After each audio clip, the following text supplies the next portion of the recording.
സർവശക്തനും കാരുണ്യവാനുമായ ദൈവമേ, ഈ വചന ശുശ്രൂഷയിൽ പങ്കെടുക്കുന്ന എല്ലാ മക്കളെയും നിൻ്റെ സ്നേഹം കൊണ്ട് നിറയ്ക്കുകയും വചനത്താൽ അഭിഷേകം ചെയ്യുകയും ചെയ്യണമേ. പരിശുദ്ധാത്മാവിനെ ഞങ്ങളുടെ മേലയക്കണമേ. പുണ്യഫലങ്ങളും സുഹൃതങ്ങളും ഞങ്ങൾ പ്രാപിച്ച് അങ്ങയോടുള്ള വിശ്വസ്തതയിൽ ഓരോ നിമിഷവും വളർന്നു വരട്ടെ. ദൈവമായ കർത്താവേ, അങ്ങയുടെ ശിഷ്യരാണ് ഞങ്ങളെന്ന് ലോകം മുഴുവനും അറിയുവാൻ അങ്ങ് ഇടവരുത്തണമേ. അതിനായി ഞങ്ങൾക്ക് കൽപ്പിച്ച് തന്നിട്ടുള്ള മാർഗം അനുഭവിക്കുവാൻ, അത് നടപ്പിൽ വരുത്തുവാൻ ഞങ്ങളെ പ്രാപ്തരാക്കണമേ. നിത്യം ജീവിക്കുകയും വാഴുകയും ചെയ്യുന്ന പിതാവും പുത്രനും പരിശുദ്ധാത്മാവുമായ ദൈവമേ, അങ്ങേക്ക് ആരാധനയും സ്തുതിയും മഹത്വവും ഉണ്ടായിരിക്കട്ടെ. ഈശോയിൽ സ്നേഹമുള്ള മാതാപിതാക്കളെ, സഹോദരീ സഹോദരങ്ങളെ, വിശുദ്ധ യോഹന്നാൻ ശ്ലീഹ അറിയിച്ച സുവിശേഷം 13-ാം അധ്യായം 34-35 വചനങ്ങൾ. ഞാൻ പുതിയൊരു കൽപ്പന നിങ്ങൾക്ക് നൽകുന്നു, നിങ്ങൾ പരസ്പരം സ്നേഹിക്കുവിൻ. ഞാൻ നിങ്ങളെ സ്നേഹിച്ചതുപോലെ നിങ്ങളും പരസ്പരം സ്നേഹിക്കുവിൻ. നിങ്ങൾക്ക് പരസ്പരം സ്നേഹമുണ്ടെങ്കിൽ നിങ്ങൾ എൻ്റെ ശിഷ്യന്മാരാണെന്ന് അതുമൂലം എല്ലാവരും അറിയും. ഈശോയിൽ സ്നേഹമുള്ളവരെ, ഈശോ തൻ്റെ ജീവിതത്തെ യാഗമായി സമർപ്പിക്കുന്നതിനുള്ള അടുത്ത ഒരുക്കത്തിലേക്ക് പ്രവേശിക്കുകയാണ്. എന്തിനു വേണ്ടി ലോകത്തിലേക്ക് വന്നുവോ ആ രക്ഷാകര കർമ്മങ്ങൾ പൂർത്തിയാക്കുവാൻ ഈശോ ഒരുങ്ങുകയാണ്. യോഹന്നാന്റെ സുവിശേഷം 3-ാം അധ്യായം 16-ാം വചനം നാം വായിക്കുന്നു. പിതാവായ ദൈവം ലോകത്തെ എത്രയധികമായി സ്നേഹിച്ചു, അവൻ തൻ്റെ ഏകജാതനെ നമുക്കായി നൽകി. തൻ്റെ ഏകജാതനെ അയച്ചത് നാം ആരും ശിക്ഷിക്കപ്പെടുവാനല്ല, മറിച്ച് അവൻ്റെ നാമത്തിൽ രക്ഷ പ്രാപിക്കുവാനാണ്. വീണ്ടും യോഹന്നാൻ 10:10 വചനം പറയുന്നു, കള്ളൻ വരുന്നത് മോഷ്ടിക്കുവാനും കൊല്ലുവാനും നശിപ്പിക്കുവാനുമാണ്, എന്നാൽ ഞാൻ വന്നത് ജീവനുണ്ടാകുവാനും അത് സമൃദ്ധമായി ഉണ്ടാകുവാനുമാണ്. അങ്ങനെ ജീവൻ നമുക്ക് നൽകുവാൻ, സമൃദ്ധമായി നൽകുവാൻ കടന്നു വന്ന ക്രിസ്തു ഇതാ ജീവൻ്റെ വഴി നമുക്ക് വേണ്ടി തയ്യാറാക്കിക്കൊണ്ട് തനിക്ക് വേണ്ടി തന്നിലൂടെ നിവൃത്തിയാകുവാൻ കൽപ്പിക്കപ്പെട്ടിരിക്കുന്ന പദ്ധതിയുടെ അനുഷ്ഠാനത്തിലേക്ക്, കർമ്മങ്ങളിലേക്ക് കടക്കുകയാണ്. അതിനു മുൻപ് അവിടുന്ന് ഒരു പുതിയ പ്രമാണമായി തൻ്റെ ജീവിത ബലിയിലൂടെ സംസ്ഥാപിക്കപ്പെടുന്ന പുതിയ രാജ്യത്തിൻ്റെ പുതിയ നിയമമായി ഒരു വാക്യം പങ്കുവയ്ക്കുകയാണ്, ഒരു സന്ദേശം നൽകുകയാണ്. അതിതാണ്, ഞാൻ നിങ്ങളെ സ്നേഹിച്ചതുപോലെ നിങ്ങളും പരസ്പരം സ്നേഹിക്കുവിൻ. ഞാൻ നിങ്ങളെ സ്നേഹിച്ചതുപോലെ നിങ്ങളും പരസ്പരം സ്നേഹിക്കുവിൻ. നിങ്ങൾക്ക് പരസ്പരം സ്നേഹമുണ്ടെങ്കിൽ നിങ്ങൾ എൻ്റെ ശിഷ്യന്മാരാണെന്ന് അതുമൂലം എല്ലാവരും അറിയും. ഈശോ സ്ഥാപിച്ച രാജ്യത്തിൻ്റെ പ്രചാരണത്തിന് വേണ്ടി, ഈശോ സ്ഥാപിച്ച രാജ്യം ലോകത്തിൻ്റെ അതിർത്തികളോളം പങ്കുവയ്ക്കുന്നതിന് വേണ്ടി ഒരൊറ്റ വഴിയാണ്, ഒരൊറ്റ മാർഗമാണ് അവിടുന്ന് നിർദ്ദേശിച്ചത്. നിങ്ങളിൽ സ്നേഹമുണ്ടെങ്കിൽ, നിങ്ങൾക്ക് പരസ്പരം സ്നേഹമുണ്ടെങ്കിൽ നിങ്ങൾ എൻ്റെ ശിഷ്യരാണെന്ന് ലോകം മുഴുവനും അറിയും. പ്രിയപ്പെട്ടവരെ, ഒത്തിരിയേറെ മിഷൻ പ്രവർത്തനങ്ങളെക്കുറിച്ച് നമ്മൾ കേൾക്കുന്നുണ്ട്. എന്നാൽ സുവിശേഷവൽക്കരണ പ്രവർത്തനങ്ങൾക്ക്, മിഷൻ പ്രവർത്തനങ്ങൾക്ക് ഏറ്റവും അടിസ്ഥാന പ്രമാണമായി ഈശോ നൽകുന്നത് പരസ്പര സ്നേഹം എന്ന പുതിയ നിയമമാണ്. പുതിയ രാജ്യത്തിൻ്റെ പുതിയ നിയമമാണ്. സ്നേഹരാഷ്ട്രത്തിൻ്റെ സ്നേഹ നിയമമാണ് കർത്താവ് പങ്കുവയ്ക്കുന്നത്. പരസ്പരം സ്നേഹിക്കുക, പരസ്പരം സ്നേഹിക്കുക. യേശു പറയുന്നുണ്ട്, നിങ്ങൾക്ക് പരസ്പരം സ്നേഹമുണ്ട് എങ്കിൽ ലോകം മുഴുവനും അറിയും നിങ്ങൾ എൻ്റെ ശിഷ്യരാണ് എന്ന്. നിങ്ങളെൻ്റെ ശിഷ്യരാണ് എന്ന്. ദൈവാസ്തിത്വത്തിൻ്റെ ഏറ്റവും പ്രധാനപ്പെട്ട തെളിവായി ദൈവം തന്നെ വെളിപ്പെടുത്തിയിരിക്കുന്നത് ഈ സ്നേഹത്തിൻ്റെ പ്രമാണമാണ്. നമുക്കറിയാം, ആധുനിക കാലഘട്ടത്തിൽ ദൈവമില്ല എന്ന് സ്ഥാപിക്കാൻ വേണ്ടി രാവും പകലും പണിയുന്നവരെ, അധ്വാനിക്കുന്നവരെ നമുക്ക് കാണാം. പക്ഷേ ഇല്ല എങ്കിൽ, ദൈവമില്ല എന്നുണ്ടെങ്കിൽ പിന്നെ ആ ദൈവം ഇല്ല എന്ന് സ്ഥാപിക്കുന്നതിന് വേണ്ടി വെറുതെ പാഴ്ശ്രമം ചെയ്യുന്നത് എന്താണ്? ദൈവമില്ല എങ്കിൽ ഇല്ല എന്ന് സ്ഥാപിക്കേണ്ട ആവശ്യം എന്താണ്?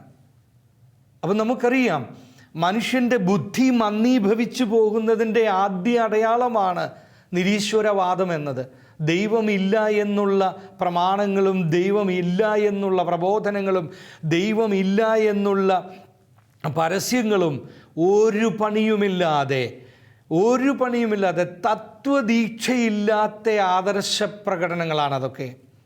കാരണം സാമാന്യ ബുദ്ധിയിൽ നമുക്ക് ചിന്തിക്കാം, ഒരു വസ്തു ഇല്ലെങ്കിൽ പിന്നെ അത് ആരെയും നിർബന്ധിച്ച് പിടിച്ചു കെട്ടി കൊണ്ടുവന്ന് അതില്ല എന്നവിടെ സ്ഥാപിച്ചു കൊടുക്കേണ്ട ആവശ്യമുണ്ടോ? അപ്പോൾ ദൈവമില്ല എന്ന് സ്ഥാപിക്കാൻ വേണ്ടി അഹോരാത്രം പണിയെടുക്കുന്ന മനുഷ്യരുടെ പൊട്ടബുദ്ധി ഇന്നിൻ്റെ ലോകത്തിലെ നേർക്കാഴ്ചയാണ്. മനുഷ്യൻ്റെ മന്ദബുദ്ധി ഇന്നത്തെ ലോകത്തിൻ്റെ നേർക്കാഴ്ചകളാണ്. ദൈവ അസ്തിത്വത്തിൻ്റെ അടിസ്ഥാന പ്രമാണമായി ദൈവം നൽകിയിരിക്കുന്നത് ജീവിക്കുന്ന ദൈവത്തിൻ്റെ ജീവിക്കുന്ന സ്നേഹമാണ്. അതുകൊണ്ടാണ് ഏദെൻ തോട്ടത്തിൽ നിന്ന് ആദ്യം ദൈവവുമായിട്ടുള്ള ബന്ധം, അടുപ്പം, സ്നേഹം നഷ്ടപ്പെട്ട് അകന്നു പോകുന്ന മനുഷ്യനെ നോക്കി ദൈവം 2 ചോദ്യങ്ങൾ ചോദിക്കുന്നുണ്ട്. ഒന്നാമത്തെ ചോദ്യം ഉൽപ്പത്തി 3:9, ആദം നീ എവിടെയാണ്?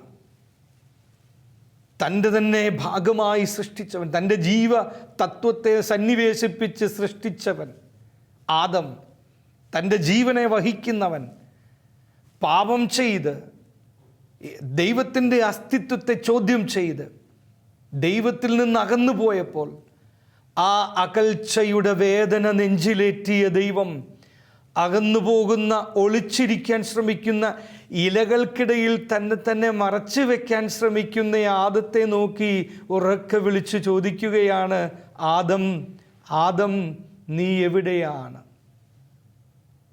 ദൈവവുമായുള്ള ബന്ധം, സ്നേഹം നഷ്ടപ്പെട്ട് നശിച്ചു പോകുന്ന, ജീവിത വഴിയിൽ നശിച്ചു പോകുന്ന ആദത്തെ നോക്കി ദൈവം വിളിക്കുകയാണ്, ആദം നീ എവിടെയാണ്? ദൈവത്തിന് വേദനിക്കുന്നുണ്ട്. എന്തുകൊണ്ടെന്നാൽ ദൈവം സ്നേഹമാണ്.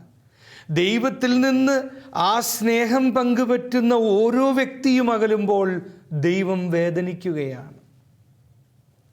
ദൈവകാരുണ്യത്തിൽ നിന്ന്, ദൈവസ്നേഹത്തിൽ നിന്ന് ഓരോ മനുഷ്യജന്മവും അകലുമ്പോഴൊക്കെ ദൈവം വധിക്കപ്പെടുകയാണ്, ദൈവം കൊല്ലപ്പെടുകയാണ്, ദൈവം വേദനിക്കുകയാണ്, ദൈവം പരിക്കേൽപ്പിക്കപ്പെടുകയാണ്. രണ്ടാമത്തെ ചോദ്യം ഉൽപ്പത്തി 4:9, കായേൻ നിന്റെ സഹോദരൻ ആബേൽ എവിടെ? മറ്റു വാക്കുകളിൽ ചോദിച്ചാൽ, എൻ്റെ മറ്റേ പുത്രൻ എവിടെ? കായേൻ, എൻ്റെ മറ്റേ പുത്രൻ എവിടെ? ഉടനെ കായേൻ ചോദിക്കുന്നുണ്ട്, ഞാൻ എൻ്റെ സഹോദരൻ്റെ കാവൽക്കാരനാണോ? ദൈവം വീണ്ടും നെഞ്ചുപൊട്ടി ചോദിക്കുകയാണ്, നെഞ്ചുപൊട്ടി വേദനിക്കുകയാണ്. സ്വന്തം സഹോദരനെ പാടത്ത് വെച്ച് കല്ലിനിടിച്ചു കൊന്നിട്ട് അവനോടുള്ള കലിപ്പും വെറുപ്പും വിദ്വേഷവും അടക്കാൻ ശ്രമിച്ചിട്ട് തിരിച്ചു വരുന്ന കായേനെ നോക്കി വേദനയോടെ ദൈവം വിളിച്ചു ചോദിക്കുകയാണ്. സഹോദരനും തമ്മിലുള്ള ബന്ധം അന്യമായപ്പോൾ, സാഹോദര്യത്തിൻ്റെ തീവ്രത നഷ്ടപ്പെട്ടപ്പോൾ, സ്നേഹത്തിൻ്റെ തുടിപ്പുകൾ പരസ്പര ബന്ധത്തിൽ നിന്ന് അന്യമായപ്പോൾ ദൈവം വിലപിച്ച് ചോദിക്കുകയാ, കായേൻ നിന്റെ സഹോദരൻ ആബേൽ എവിടെ? പ്രിയപ്പെട്ടവരെ, സ്നേഹത്തിൻ്റെ പ്രമാണം നൽകിയിട്ട് കർത്താവ് നമ്മോട് പറയുകയാണ്, നിങ്ങൾക്ക് പരസ്പരം സ്നേഹമുണ്ടെങ്കിൽ ലോകം മുഴുവനും ഇതറിയും. എന്തറിയും? നിങ്ങൾ എൻ്റെ ശിഷ്യരാണ് എന്ന്. അപ്പോൾ നമ്മുടെ ഇടയിൽ നിന്ന്, നമ്മുടെ കുടുംബങ്ങളിൽ നിന്ന് ലോകത്തിൻ്റെ അതിർത്തികളോളം സുവിശേഷത്തിൻ്റെ സന്ദേശവുമായി കടന്നുപോയ മിഷണറിമാരുടെയൊക്കെ ജീവിതത്തിൻ്റെ മുഖമുദ്ര ഇതായിരുന്നു: എല്ലായ്പ്പോഴും സ്നേഹിക്കുക. മറ്റു ഭാഷയിലുള്ളവർ, മറ്റു കളറിലുള്ളവർ, മറ്റ് ജീവിത രീതിയിലുള്ളവർ, മറ്റു വിശ്വാസത്തിലുള്ളവർ, ജാതി, ധർമ്മം, വർഗം, വർണ്ണം, രൂപം, ഭാഷ വ്യത്യാസങ്ങൾക്കതീതമായി ഓരോരുത്തനെയും ഈശോയുടെ സ്നേഹത്തിൽ ചേർത്ത് വെച്ച് അവൻ്റെ ആത്മാവിൻ്റെ കറകളും കടങ്ങളും പരിഹരിക്കുന്ന കർത്താവിൻ്റെ സാന്നിധ്യം അനുഭവിക്കുവാൻ ഓരോ മിഷണറിയും പരിശ്രമിക്കുമ്പോൾ ഈ സ്നേഹം നാൾക്കുനാൾ, ദിനം പ്രതി, ഓരോ നിമിഷം പ്രതിയും ശാശ്വതമായി കൊണ്ടിരിക്കുകയാണ്. ബാബ ആംതെയുടെ ആനന്ദവനം ആശുപത്രിയുടെ പ്രവേശന കവാടത്തിങ്കൽ ഒരു വാചകം എഴുതി വച്ചിട്ടുണ്ട്: I sought my God, I could not find him. ഞാൻ എൻ്റെ ദൈവത്തെ അന്വേഷിച്ചു, എനിക്കവനെ കണ്ടെത്താൻ കഴിഞ്ഞില്ല. I sought my soul, I could not find it. ഞാൻ എൻ്റെ ആത്മാവിനെ അന്വേഷിച്ചു, പക്ഷേ എനിക്കതിനെ കണ്ടെത്താൻ കഴിഞ്ഞില്ല. I sought my brother in whom I found all the three. ഞാൻ എൻ്റെ സഹോദരനെ അന്വേഷിച്ചു, അവനിൽ ഞാൻ ഇത് മൂന്നും കണ്ടെത്തി. എൻ്റെ ദൈവത്തെയും എൻ്റെ ആത്മാവിനെയും എൻ്റെ സഹോദരനെയും ഞാൻ എൻ്റെ സഹോദരനിൽ കണ്ടെത്തി. പ്രിയപ്പെട്ടവരെ, ഈ സ്നേഹത്തിൻ്റെ, സാഹോദര്യത്തിൻ്റെ സന്ദേശമാണ് സുവിശേഷവൽക്കരണ പ്രവർത്തനത്തിൽ സഭയെ നയിക്കേണ്ടത് എന്ന് ആർത്ഥശങ്കയ്ക്കിടയില്ലാതെ വിശുദ്ധ വചനം വെളിപ്പെടുത്തുകയാണ്. കൽക്കട്ടയിലെ മദർ തെരേസായുടെ ഒരു പാലിയേറ്റീവ് ശുശ്രൂഷ കേന്ദ്രത്തിൽ ഞാൻ ഒരിക്കൽ സന്ദർശനത്തിന് പോയപ്പോൾ 40 മരണാസന്നരായ രോഗികൾ കിടക്കുന്നൊരു വാർഡിലൂടെ സിസ്റ്റേഴ്സിനോടൊപ്പം ഓരോരുത്തരുടെയും മേൽ കൈവച്ച് പ്രാർത്ഥിച്ചു മുമ്പോട്ട് പോവുകയാണ്. ഒരു അപ്പച്ചൻ്റെ തലയിൽ കൈവച്ച് പ്രാർത്ഥിച്ചിട്ട് മുൻപോട്ട് പോകാനായിട്ട് ശ്രമിക്കുമ്പോൾ മരണാസന്നനായി കിടന്ന മനുഷ്യൻ, സ്വന്തമായി കൈ ഉയർത്താനോ എന്തെങ്കിലും ചെയ്യാനോ കഴിവില്ലാത്ത മനുഷ്യൻ, തൻ്റെ 2 കൈകളും പെട്ടെന്ന് ഉയർത്തി എൻ്റെ കയ്യിലേക്ക് അള്ളിപ്പിടിക്കുകയാണ്. എൻ്റെ കയ്യിൽ അള്ളിപ്പിടിക്കുകയാണ്. അള്ളിപ്പിടിച്ചിട്ട് അവിടെ കിടന്ന് ആ കട്ടിലിന്മേൽ കിടന്ന് കിതയ്ക്കുകയാണ്, ശ്വാസം വലിക്കുകയാണ്. ഒരു നിമിഷം ഞാൻ ഭയപ്പെട്ടു പോയി. എന്താണ് സംഭവിക്കുന്നതെന്ന് ചിന്തിക്കാൻ കഴിഞ്ഞില്ല. അദ്ദേഹം തൻ്റെ 2 കൈകൾ കൊണ്ടും എൻ്റെ ആ കൈ മുറുക്കെ പിടിച്ചു അള്ളിപ്പിടിച്ച് അവിടെ ഇരിക്കുകയാണ്. ഉടനെ സിസ്റ്റേഴ്സ് വന്ന് കൈ വിടുവിക്കാൻ നോക്കി, വിടാൻ പറ്റുന്നില്ല. അദ്ദേഹം അള്ളിപ്പിടിച്ചിരിക്കുകയാണ്. അള്ളിപ്പിടിച്ചിട്ട് സർവ്വശക്തിയും എടുത്ത് ശ്വാസം വലിക്കുകയാണ്. 1 മിനിറ്റോളം ഇങ്ങനെ ശ്വാസം വലിച്ച് അവശനാകുമ്പോഴേക്കും അദ്ദേഹം പറയുക, മേരാ ബേട്ട ആ ഗയാ, എൻ്റെ മകൻ വന്നു. എൻ്റെ മകൻ വന്നു എന്ന് പറഞ്ഞ് എൻ്റെ കയ്യിൽ അള്ളിപ്പിടിച്ച് അവിടെ ഇരിക്കുകയാണ്. എന്നോ മുറിഞ്ഞുപോയ ഒരു സ്നേഹബന്ധത്തിൻ്റെ തുടിപ്പ് എവിടെയോ ആ അപ്പച്ചൻ കണ്ടെത്തുകയാണ്. ഉടനെ സിസ്റ്റേഴ്സ് പറഞ്ഞു, അച്ഛൻ്റെ മുഖത്തോട് സദൃശ്യമാണ് ആ മനുഷ്യൻ്റെ മകൻ്റെ മുഖം. ഇവിടെ കൊണ്ടാക്കിയിട്ട് പോയതാണ്. അതിനുശേഷം ഇന്നുവരെ ആ മനുഷ്യൻ തിരിച്ചു വന്നിട്ടില്ല. ഈ അപ്പനെ അന്വേഷിക്കാനോ ശുശ്രൂഷിക്കാനോ വന്നിട്ടില്ല.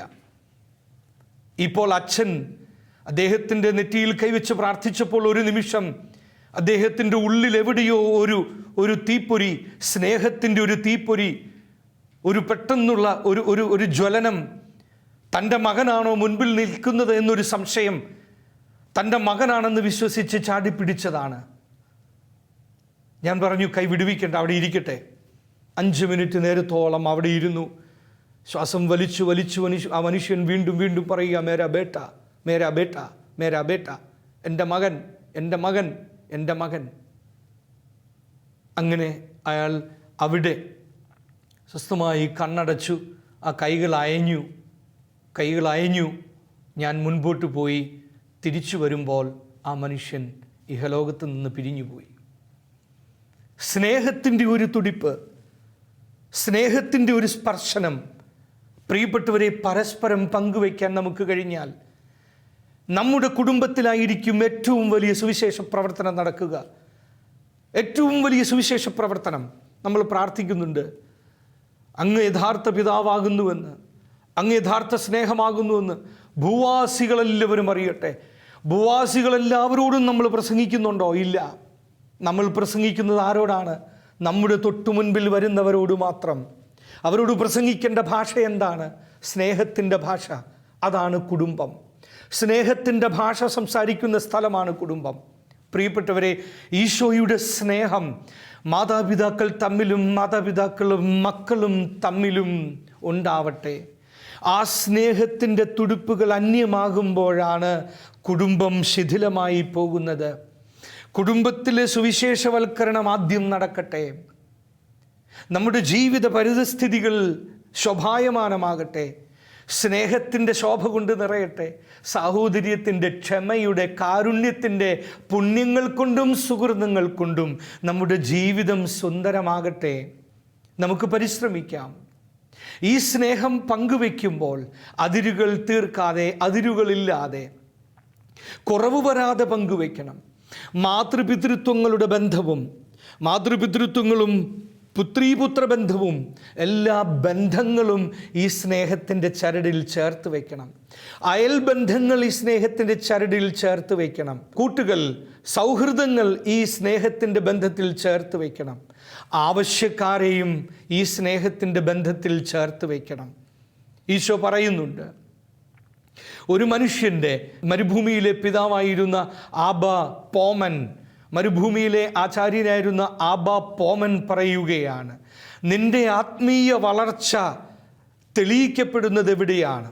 നിന്റെ ശരീരപുഷ്ടിയിലോ നിന്റെ സുഹൃതങ്ങളുടെ എണ്ണത്തിലോ അല്ല നിന്റെ ആത്മീയ വളർച്ച തെളിയിക്കപ്പെടേണ്ടത്. നിന്റെ ആത്മീയ വളർച്ച തെളിയിക്കപ്പെടേണ്ടത് ആവശ്യക്കാരിലേക്ക് നീ നിന്റെ സ്നേഹം പങ്കുവെക്കുന്നതിൻ്റെ തോതനുസരിച്ചാണ്. നിന്റെ മുൻപിൽ ആവശ്യത്തോടെ കൈനീട്ടുന്നവൻ, ആവശ്യത്തോടെ മനസ്സ് തുറക്കുന്നവൻ, ആവശ്യത്തോടെ ഹൃദയം തുറക്കുന്നവൻ, അവൻ്റെ മുന്നിലേക്ക് നിന്റെ സ്നേഹത്തിൻ്റെ സ്പർശനം, സ്നേഹത്തിൻ്റെ വാക്ക്, സ്നേഹത്തിൻ്റെ നോട്ടം, സ്നേഹത്തിൻ്റെ ചെവി, സ്നേഹത്തിൻ്റെ അനുഭവം പങ്കുവയ്ക്കാൻ കഴിയുന്നുണ്ട് എങ്കിൽ അതാണ് യഥാർത്ഥ സുവിശേഷവൽക്കരണ പ്രവർത്തനം. പ്രിയപ്പെട്ടവരെ, വിശുദ്ധ തോമസ് അക്വീനാസ് പഠിപ്പിക്കുന്നുണ്ട്. വിശുദ്ധ തോമസ് അക്വീനാസ് ദൈവത്തിൻ്റെ സ്നേഹത്തെക്കുറിച്ച് പറയുമ്പോൾ പഠിപ്പിക്കുന്നത് ഇങ്ങനെയാണ്: ദൈവം നീ എന്ത് ചെയ്യുന്നു എന്ന് നോക്കുന്നവനല്ല, ദൈവം നിനക്ക് എന്തുണ്ട് എന്നന്വേഷിക്കുന്നവനല്ല, മറിച്ച് ദൈവം നീ എന്തായിരിക്കുന്നു എന്നന്വേഷിക്കുന്നവനാണ്. God is not interested in what you are doing. God is not interested in what do you have, but God is interested in what you are. നീ എന്തായിരിക്കുന്നുവോ അതിൽ താല്പര്യം കാണിക്കുന്നവനാണ് ദൈവം. നമുക്ക് എന്തുണ്ടോ, നാം എന്തായിരിക്കുന്നുവോ, എങ്ങനെയായിരിക്കുന്നുവോ എന്നുള്ളതല്ല പ്രശ്നം. ദൈവത്തിന് മുമ്പിൽ നാം എന്തായിരിക്കുന്നു? ദൈവത്തിന് മുമ്പിൽ ദൈവത്തിൻ്റെ സ്നേഹമാണോ? മനുഷ്യൻ്റെ മുമ്പിൽ ദൈവത്തിൻ്റെ സ്നേഹമാണോ? ദൈവത്തെയും മനുഷ്യനെയും തമ്മിൽ അടുപ്പിക്കുകയല്ല, അടുപ്പിക്കുന്ന സ്നേഹത്തിൻ്റെ ചരടായി മാറാൻ ഓരോ വ്യക്തിത്വങ്ങളെയും ഈ വചനത്തിലൂടെ കർത്താവ് ക്ഷണിക്കുകയാണ്. ഈ വചനത്തിലൂടെ കർത്താവ് ക്ഷണിക്കുകയാണ്. അതുകൊണ്ടാണ് ഈശോ പറഞ്ഞത്, യേശു പറഞ്ഞു, വഴിയും സത്യവും ജീവനും ഞാനാണ്, എന്നിലൂടെ അല്ലാതെ ആരും പിതാവിൻ്റെ അടുക്കിലേക്ക് വരുന്നില്ല. യോഹന്നാന്റെ സുവിശേഷം 14-ാം അധ്യായം 6-ാം വചനം. വഴിയും സത്യവും ജീവനും ഞാനാണ്. എന്താണ് വഴിയും സത്യവും ജീവനും? ഈ സ്നേഹത്തിൻ്റെ കാഴ്ചപ്പാടിൽ കാണണം. അവിടെ ഏറ്റവും പ്രധാനപ്പെട്ട വാക്യം ഏതാണ്? ഞാനാണ് വഴി. ഞാനാകുന്ന വഴിയിലാണ് സത്യവും ജീവനും കണ്ടെത്തേണ്ടത്. അതാണ് വചനം പഠിപ്പിക്കുന്നത്. ഞാനാണ് വഴിയും സത്യവും ജീവനും എന്ന് വചനം പഠിപ്പിക്കുമ്പോൾ ആ വചനത്തിൻ്റെ യഥാർത്ഥ സന്ദേശം ഞാനാണ് വഴി, ഞാനാണ് മാർഗം. ഞാനാകുന്ന മാർഗത്തിൽ നീ ജീവൻ കണ്ടെത്തണം. ഞാനാകുന്ന മാർഗത്തിൽ നീ സത്യം കണ്ടെത്തണം. ആ മാർഗവും സത്യവും കണ്ടെത്തുന്ന മാർഗം, ആ ജീവനും സത്യവും കണ്ടെത്തുന്ന മാർഗം സ്നേഹത്തിൻ്റെ മാർഗമാണ്. അത് ഈശോയുടെ മാർഗമാണ്. പ്രിയപ്പെട്ട സഹോദരീ സഹോദരങ്ങളെ, നാം അനുഭവിക്കുന്ന ജീവൻ, നാം അറിയുന്ന സത്യം, അത് യേശുവിൻ്റെ സ്നേഹമാണ്. യേശുവിൻ്റെ സ്നേഹമാണ്. ആ യേശുവിൻ്റെ സ്നേഹം ഓരോ നിമിഷവും അനുഭവിക്കുമ്പോൾ ഞാൻ അവിടുത്തെ വഴിയിലായി. അവിടുത്തെ വഴിയിൽ എന്നെ കാത്തിരിക്കുന്നത് അവിടുത്തെ സത്യമാണ്, അവിടുത്തെ ജീവനാണ്. ഓരോ ദിവസവും ഓരോ നിമിഷവും എന്നെ കാത്തിരിക്കുന്നത്. ഗലാത്യക്കാർക്കുള്ള ലേഖനത്തിൽ 2-ാം അധ്യായത്തിൽ ശ്ലീഹ പറയുന്നുണ്ട്, ഇനിമേൽ ഞാനല്ല, ക്രിസ്തുവാണ് എന്നിൽ ജീവിക്കുന്നത്. ഇനിമേൽ ഞാനല്ല ജീവിക്കുന്നത്, ക്രിസ്തുവാണ് എന്നിൽ ജീവിക്കുന്നത്. എന്നിൽ ക്രിസ്തുവിൻ്റെ സ്നേഹമുണ്ടെങ്കിൽ തൻ്റെ ഇടത്തോടെ ലോകത്തോട് നോക്കി പറയാൻ എനിക്ക് കഴിയും, ഞാൻ ക്രിസ്തുവാണ് എന്നിൽ ജീവിക്കുന്നത്. എൻ്റെ കുടുംബത്തിലെ ഓരോ അംഗങ്ങളുടെയും മുഖത്ത് നോക്കി എനിക്ക് പറയാൻ കഴിയണം, ഞാൻ ക്രിസ്തുവാണ്. ക്രിസ്തുവിൻ്റെ സ്നേഹമാണ് ഞാൻ പങ്കുവയ്ക്കുന്നത്. ജീവിത പങ്കാളിയോട്, മക്കളോട്, മാതാപിതാക്കളോട്, അയൽവക്കക്കാരോട്, സുഹൃത്തുക്കളോട്, ജീവിത വ്യാപാരങ്ങളിൽ ഇടപെടുന്നവരോട്, നമ്മുടെ ജീവിതവുമായി സമ്പർക്കത്തിൽ ഏർപ്പെടുന്ന എല്ലാ വ്യക്തികളോടും, എല്ലാ വസ്തുക്കളോടും, എല്ലാ സാഹചര്യങ്ങളോടും കർത്താവിൻ്റെ സ്നേഹം, ക്ഷമയുടെ, സ്നേഹത്തിൻ്റെ, കാരുണ്യത്തിൻ്റെ തുടിപ്പ് പങ്കുവെക്കാൻ നമുക്ക് കഴിയണം. അതൊരു ചിരിയിലൂടെയാകാം, അതൊരു വാക്കിലൂടെയാകാം, അതൊരു പരോപകാര പ്രവൃത്തിയിലൂടെയാകാം, അതൊരു പങ്കുവയ്പ്പിലൂടെയാകാം, അതൊന്ന് ചേർത്ത് പിടിക്കുന്ന പെരുമാറ്റത്തിലൂടെയാകാം, അത് നമ്മൾ നെഞ്ചോട് ചേർത്ത് പിടിക്കുന്ന ഒരു ആശ്ലേഷത്തിലൂടെയാകാം, ഒരാലിംഗനത്തിലൂടെയാവാം, 10 രൂപ പങ്കുവയ്ക്കുന്നതിലൂടെയാകാം, എനിക്കുള്ളതിൽ നിന്ന് മുറിച്ച് കൊടുക്കുന്നതിലൂടെയാവാം. അവൻ്റെ ആവശ്യങ്ങൾ നിവർത്തിച്ചു കൊടുക്കാൻ കഴിയുന്നില്ലെങ്കിൽ അതൊന്ന് കേൾക്കുന്നതിലൂടെയാകാം. അവൻ്റെ വേദനകൾ കൊണ്ട് നമുക്ക് കരയാൻ കഴിയുന്നില്ലെങ്കിലും മനസ്സ് തുറന്ന് ആ വേദനകളെ കേൾക്കുന്നതിലൂടെയാകാം. ദൈവം അതാണ് നമ്മിൽ നിന്ന് ആഗ്രഹിക്കുക. ആ ദൈവം ജീവിക്കട്ടെ നമ്മുടെ ഓരോരുത്തരുടെയും ജീവിതത്തിൽ. ശൂന്യമായി പോകാതെ നമ്മുടെ ജീവിതങ്ങളിൽ ആ ദൈവം നിലനിൽക്കട്ടെ, ആ ദൈവം ജീവിക്കട്ടെ, ആ ദൈവം പ്രവർത്തിക്കട്ടെ, ആ ദൈവം ചിരിക്കട്ടെ, ആ ദൈവം നടക്കട്ടെ, ആ ദൈവം വിശുദ്ധി നേടട്ടെ, ആ ദൈവം വിശുദ്ധിയാകട്ടെ, ആ ദൈവം സമാധാനിക്കട്ടെ, ആ ദൈവം സന്തോഷിക്കട്ടെ, ആ ദൈവം ആനന്ദിക്കട്ടെ. നമ്മുടെ കുടുംബങ്ങളിൽ പ്രാർത്ഥിക്കാം.